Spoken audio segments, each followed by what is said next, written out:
Oh, Speaking of Ghana, I do. Did you see Germany Ghana? amazing game.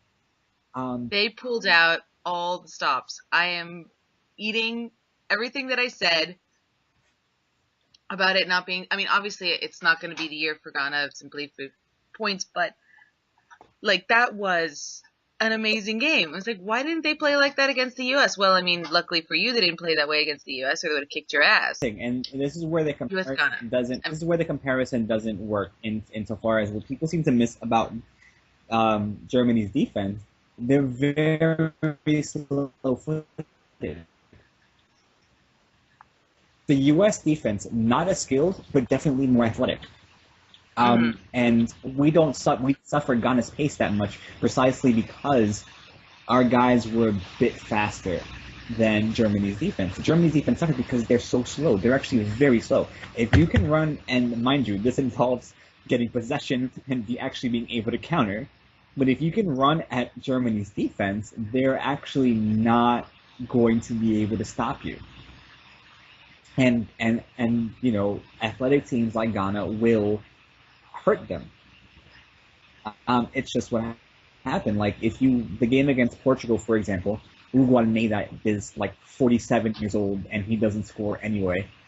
Cristiano Ronaldo's not fit, but if you have a guy like Guyana Samoa, or in the future, say a person like Neymar running up against that defense, they're going to suffer and they're going to give up goals.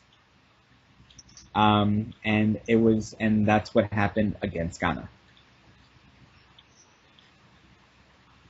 I mean, at the end of the day, they still tied. I found them, but it was like for once, I felt like this was the first World Cup game that I saw that the tie.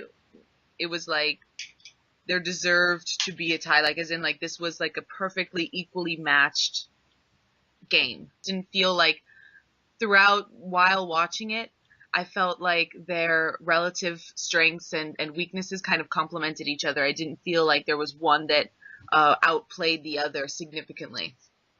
That's my opinion. But yeah, it was much better today. And it's worked that draw worked out great for everyone except my United States. A very precarious situation. Um, because it puts Ghana at one, Portugal's at one, and they have a head-to-head match. Uh, hmm if Portugal beats Ghana by less than 3 goals, which it's pretty much a certainty, it's going to be less than 3 goals if they win at all. Yeah. The U.S. goes through regardless of the result against Germany. Where it gets iffy is Ghana. If Ghana wins, because Ghana's at -1, Yeah. Portugal's at -4, the U.S. is at +1. And the prevailing assumption, and my assumption, is the U.S. is going to lose to Germany unless Germany decides to rest people, which they won't, because they're at 4. They have, Yeah. I mean, they can play for the draw. They can be conservative because the draw means both they go through safely, and so is the U.S. And it might even be the right result for them. And then again, going back to everything else, oh my God, conspiracy theorists. They're going to play purposely for the draw because Jurgen Klinsmann's German, and that's what they do. Yay, everyone goes through. That's their fault, and everyone else is getting cheated.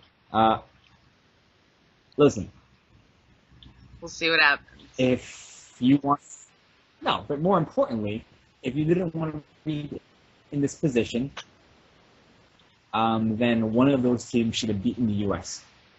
like everyone said they would. So it's your fault. They put Your themselves in that fault for position. not beating the U.S.